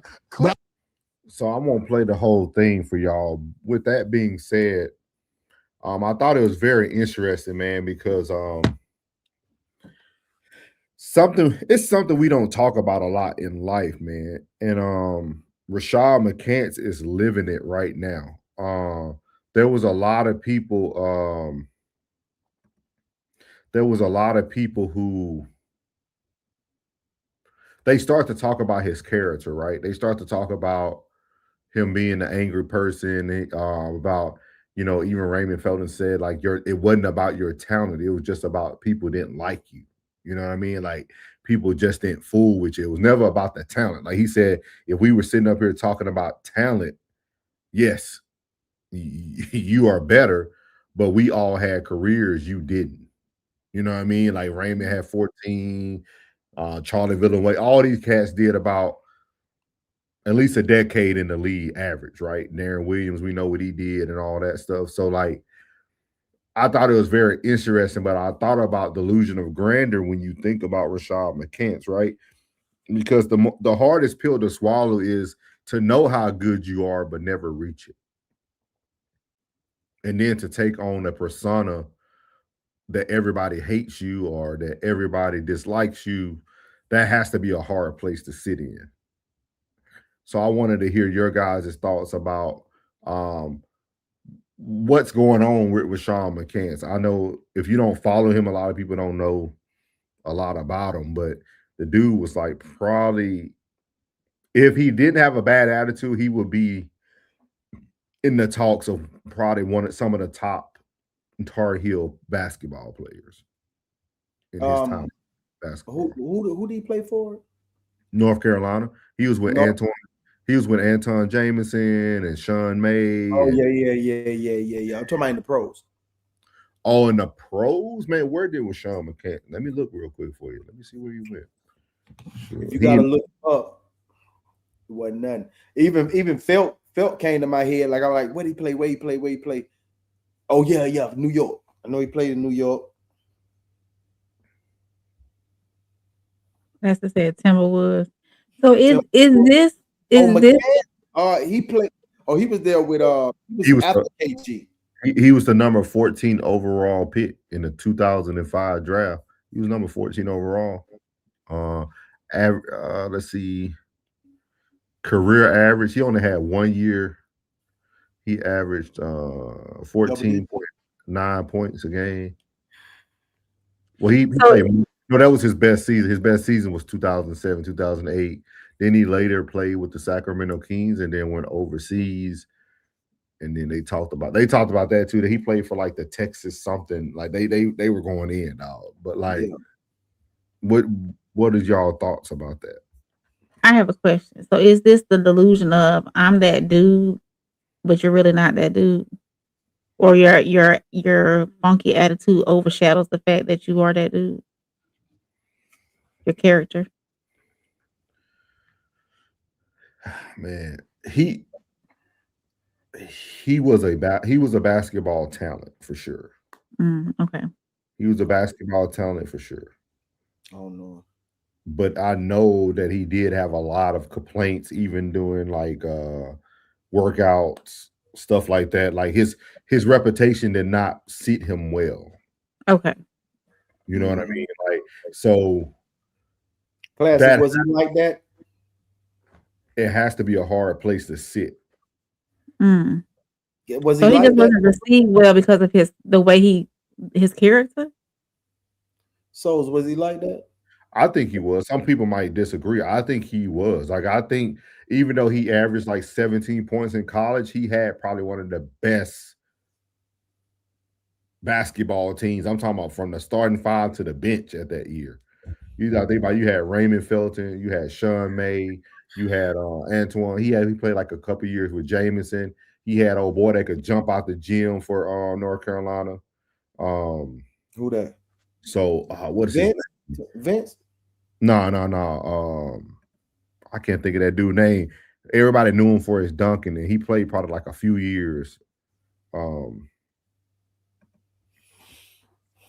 The class said he had game that didn't translate to stardom in the NBA. He was cool as a player.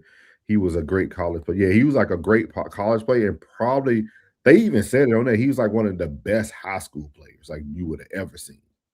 Like he like, but I think his ego and everything that took over is why he's still in the position he is in today. And that's a hard pill to swallow. That's something to say, because he had to be something if Gil went and got him. Because I don't know if people really now. I remember Kenyon Martin. I remember Kenyon Martin's career. You know what I mean? He played at University of Cincinnati with Keith Legree at the point guard. I remember that. I met Keith Legree back in 1995. I remember when Martin was in March Madness and touched the top of the backboard. Yeah, like Kenya was like that. So if for him to be up there on that panel, I would assume that he was like that. Yeah, I don't remember him. He a dog, just like Brandon Jennings. I think Brandon Jennings handles his career shortcomings better than Rashad McCants does. Okay. And I think that's what I kind of wanted to talk about, is just like, how do you navigate when you're the best at something but never reach the peak of it? Like, how do you, because at one point, right, he was delusionally confident. You got to be to say, I'm going to get to the end. Kind of, you said it, Plug, at the very beginning. Like, man, basketball was my thing. I walked in this gym and like, nah, bro. But he walked in every gym and said, yeah, bro. Yeah. I'm the best in here. And he made it to the NBA. I don't care how many years you played in the NBA. You made it to the NBA, yeah. Yeah, you know what I mean? Yeah. What do you guys think that feeling is, though, to like never reach what would be the pinnacle of your success with all that talent? I would want to know what's stopping me from reaching that pinnacle, and I would want to try to figure out why I can't get to that peak. What's stopping me? And I would want to work on that change, whatever change that may need to happen so I can get there. But you know, sometimes though, even if you can't get to the peak, you just have to be content and knowing that you'll never reach the peak. I feel you on that. Like I see many like my actual cousin, actually not blood cousin, but you know what I'm saying, step cousin, I would say, is one of the best in the game. Is one of the best cutters in the game. Is one of the best, to me, in my opinion, one of the best barbers in the game. You know what I mean? And You know what I mean? But we can still get on the phone, and you know what I mean. He'll tell me like, bro, you do the numbers I do. You know what I mean? Outside of you owning 3 barbershops, I don't see those numbers, but you know what I'm saying. His numbers behind the chair, we look the same. But would I put myself in his category? No, I would not. I'm gonna put myself in this category. No, not at all. But at the end of the day, hey, like I tell anybody, like say, I used to be the man at Madden. We get on Madden, I tear your ass up. NBA Live, I tear your ass up. You know what I'm saying? They be, oh, you think you the best in the world? No, I just say like, hey, look, you might beat me, but if you do, you gonna know you was in a scuffle. You just ain't gonna come in here and just handle me in any kind of way. Do you think that him being true to himself is the reason why he couldn't reach his peak as far as NBA goes? It's like a nickname. It's almost like selling your soul a little bit. Right. It's like a nickname. You can't give yourself a nickname. The streets got to give you a nickname. You know what I'm saying? The streets give you your nickname. Your family give you your nickname. You don't give yourself your nickname. You know who I thought about when I thought about Rashad McCants today? Who? Shador Sanders. Expound, sir. Because if Deion Sanders wasn't who he was, the NFL was showing you that they were about to close the door on him. And like, when you really do your research on Rashad McCants, his coach War Williams at the time had a lot to say about him. Like once Rashad got off of the Tar Heels team, they had a lot to say about him. You know what I mean? Like once, see, because that's what people don't understand. Like people will tolerate talent. People tolerate talent, but the moment they're able to release you, they're gonna tell everybody about you. And that's why I always say, y'all hear me say all the time that your character will perceive you, because like that coach is already making a call because the GMs are calling the coach. Yeah. Hey man, he went number 14. So at one point he could have been projected top 10. Yeah, but his attitude or his demeanor. So you think about it, those calls were made. Hey, yeah, man, he a hot head dog. Like, yeah, super talented, super athletic, but he's not a locker room guy. Not a locker room guy. Yeah.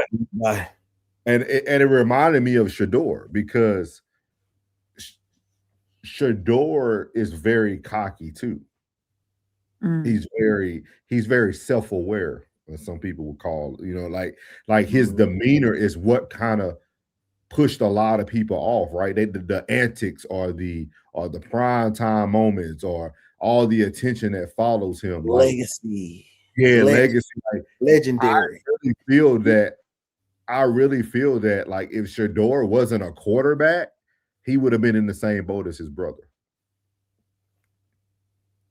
Like people like, oh, we can let Shawley go, regardless if he's decent or not decent. Like we can let him go. You know what I mean? But Shador was such a huge ego or a huge like, I mean, he is he's a huge presence. Like he sells tickets. You know what I mean? You do. So when it comes to Shador, like that's who I thought about when I was thinking about McCants. It's like McCants just didn't have nobody else to push him. Like Shador will always still have his father to open up some doors that even though they might be shut, they'll open. Yeah, like when you like he's like a big bad wolf. And the only way you can simmer down a big bad wolf is put him around another big bad wolf.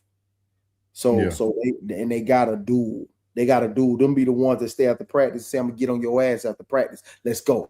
And then take him put him in that paint and work him. Like he'd probably been great around KG. Yeah. He probably needed somebody like a KG. He probably needed somebody like a Russell Westbrook. He needed somebody, you know what I'm saying? Somebody who ain't afraid to get in his chest. Yeah. People don't feel comfortable around the blow. Oh. When you got that glue. For the chat, how do y'all feel about? Let me see. I think I missed what Ted said. Ted said something about McCants. Hold on one sec. I don't want to miss. He said, I don't like opinions of MFers who never won anything and didn't give Kobe 60. Oh, okay. So you're not a fan of McCants when I'm reading, Tez. You're not a fan of. He said they tried to close the door on Sanders because his dad is Dion. He really ain't got nothing to do with Sanders. He said, wholeheartedly gotta disagree. They will spite you because of your talent. McCants had an average handle that limited his scoring ability in the league.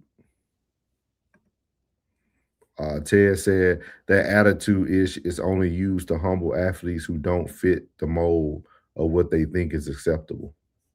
I can agree with that too, but I'm waiting to be wrong. I already told you about him. I'm waiting to be wrong. About who? Shador. Oh. I said, babe, I already told you about him. I told you first quarter when we first met. Yeah, I think he's gonna be straight. He's a game manager. He's a good game manager. He's a winner. I know you said he never won anything, but I think he I think he just comes from that pedigree. He's gonna always win. You know what I mean? And regardless, Nike got a lot of money behind him. So until that contract is up, he's gonna be in the league somewhere. He said McCants is successful but doesn't know it. He treats himself like he's a coulda, shoulda. The perception of him is self-inflicted. Yeah, that's kind of where I was trying to guide the conversation. But if you don't know a lot about him, it's hard to have the conversation about him. Like, yeah. So, but that's sort of like what I was thinking too. Like, is he standing in his own way with the way he presents himself as far as like his character goes and having a bad attitude and whatnot? Hey, just to be, hey, Tez, to reiterate on what you said, you know he wasn't gonna make that secondary. Yes, he stood absolutely no chance of making that secondary. None. You a Buck fan like me, so hey, none. You know good and hell well. He wasn't gonna make that. I knew that first quarter, boy. Hey, he stayed in them streets and them restaurants. Say, boy, you better get your ass in that playbook. You making all these damn videos. You better go and watch some damn video film, boy. Silly Kick said you can tell McCants rebuttal too much. Believe that it was a problem. You can't win every battle. Shout out to Silly Kicks, man. Shout out to you, man. Make sure you hit that like and subscribe button to all channels. Cole said averaging 14 points in the NBA and making millions is a good life. He needs perspective. Shawley should have moved. I disagree wholeheartedly. That boy lighting ass, boy. He'd have went outside linebacker, boy. He'd have got murdered. That boy lighting ass, boy. I think that I only think he two. What thing Shawley weigh? About 205, 210? If that. That might be pushing it, probably 195-ish. Man, I know a broad way more than him. I'm serious, bro. Hey, nah, bro. He done went outside linebacker, got murdered. Clear-cut case of murder. I think like I like to see both sides of Rashad McCants because I think sometimes too.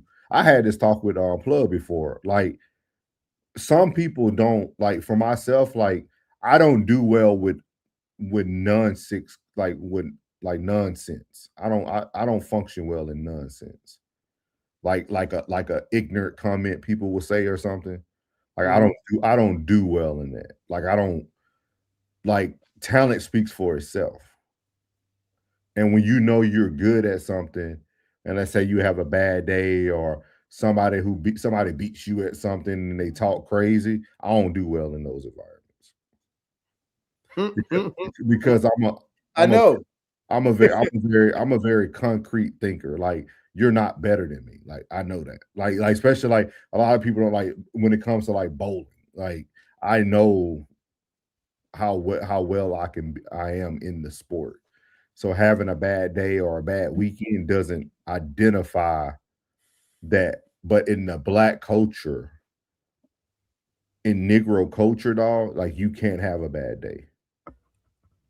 Black people don't let you live. Not in a bad way. I'm talking about like black people joke a lot. Like they don't let you live it down. Sit in it and then get over it. They're gonna keep punching your ass. Like, cause I've seen it a lot in the bowling world, right? Like I will walk into a bowling alley with black people, and they would say the most outlandish stuff. But then I'll walk into a bowling alley with a bunch of white people, and the first thing, man, how long you been bowling, man? Your game is so pure. Man, look the way you rolled the ball. White people looked at more of the talent and they can see the potential. Black people look more at how does it look and what was the results. Like you seen that meme of that black dude in the convenience store? He went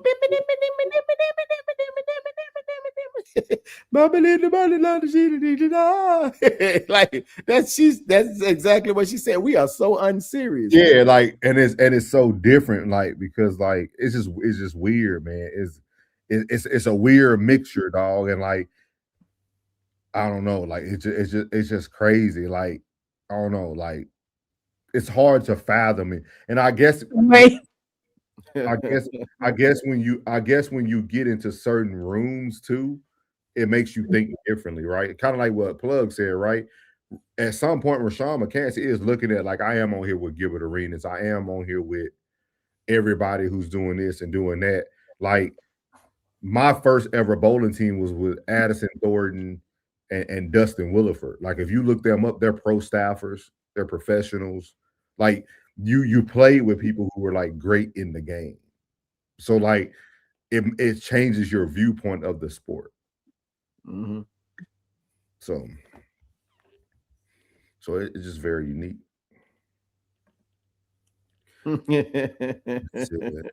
Should move here. He said I did a video on him. He was on a reality show. Oh yeah.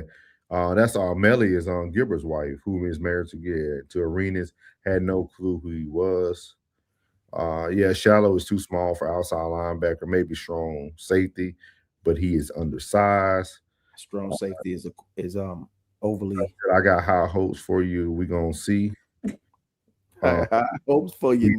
We're gonna see. Souls only bowls if he has all his custom equipment, chat.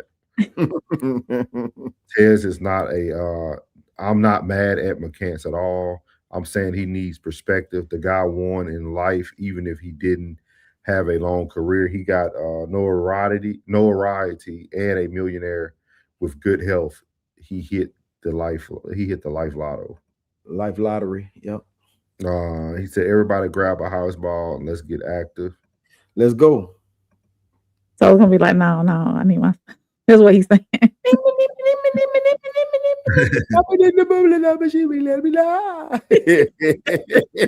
That shit had me dying laughing, dog. That Indian dude was like, yeah, dog. We just having fun, bro. He said, my dad and goddad would have cooked whoever you just named. Been bowling since you had to keep score on paper. My dad 5, bro. My dad at 5.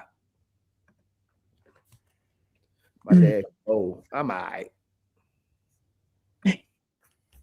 Ted said he posts bowling scores, just saying.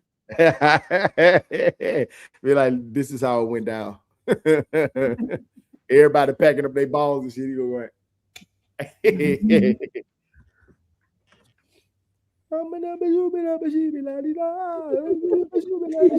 You have to find that video and send it to me. I think I know what you're talking about, but I ain't. I've heard it before, but man, I'll put number funny shit on my shit, man. We used to be laughing, man. I be kiki, man. See, this is the reason why I don't argue, because when you start talking about dads, my dad better than your dad. Come on, man. You already know. We black. We black in the black. I'm black, y'all, and I'm black, y'all, and I'm blickety blickety about black, y'all. We all the Nitty. What's up, my boy? Profit Freedom. What's happening, boy? Welcome to the chat, cuz. Make sure you like, subscribe, whatever channel you on. Make sure you like and subscribe. And if you're over at the Raw Society Coalition, you can go into at the top of the page where it says the link, and there are links to everybody that is part of the Raw Society Coalition. You have us three here. We are your no middleman panel. You have me, Soft Rain, Uncle Plug at Uncle Plug TV, and Souls of Thought down at the bottom. And then you see them in the chat. Ted, the test down, and the classic codes. We all have our own channels, and all of those links are on the Raw Society page. So you can go follow us, subscribe, and all that good stuff. Real shit. That's the flex. No, it's a blessing for black men to be in here bragging about having dads. Absolutely. For real, cuz. Oh, I've had one. Oh, we done made it up to N2D said we made it up 300 subscribers, y'all. So 301. So we doing good. Yeah, let's go. We need to get up to that 5 so we can be fully monetized. Well, not fully monetized, but monetized. So y'all go ahead and share this with your mama, sister, baby, auntie, cousin, nephew, niece, all of them. The people you don't even like, send it to them. Say, hey, watch this. Turn on the play mix and just let it run all day. Let it roll. Let it roll. Let it run all day. Malik the catcher said I ain't have one. Oh, cuz I'm sorry, man. Hey, if it's any consolation, he trash. You know what I'm saying? He trash, cuz it's all good. You know what I'm saying? And there we are on the here. You need me, I'll be here, cuz. You know what I'm saying? You need me, I'll be here, man. Whatever you need, man. Everybody at Raw Society Coalition, man. Everybody in the chat, we willing to help you with anything you need, bro. Except for money.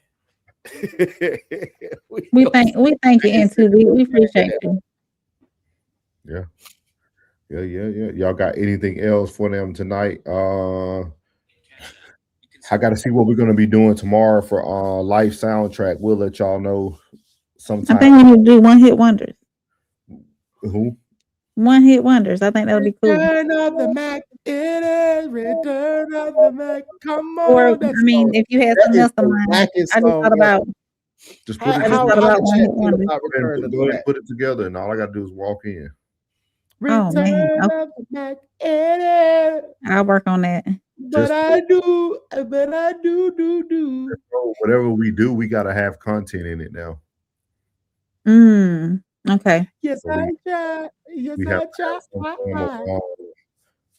Talking because it kicked us off completely last time, so we got to have. We got to have content. So, like I was saying earlier, last Wednesday, but we were going in, boy. Yeah, but we had that thing going, bro. So, like I was saying earlier, this is the whole list of the Raw Society Coalition. You got the classic codes. He's been in the chat. You got Souls of Thought, who is the founder. Uncle Plug TV. He's right above me. I'm Conversational Soft Rain, and you got the Tez Down. The Tez Down has been in the chat as well. We bring y'all content 7 days a week, whether we dropping a video or we going live. Like today, 4 of the channels went live today between Classic, Tez, us here on Souls of Thought, and the RSC. We're live throughout the day, so we can get you through your work day. And like Classic says, the truckers that are on the road, you can just put us on and listen to us while you're driving on the road. So we got different shows on different days. No Middleman is here Monday and Tuesdays.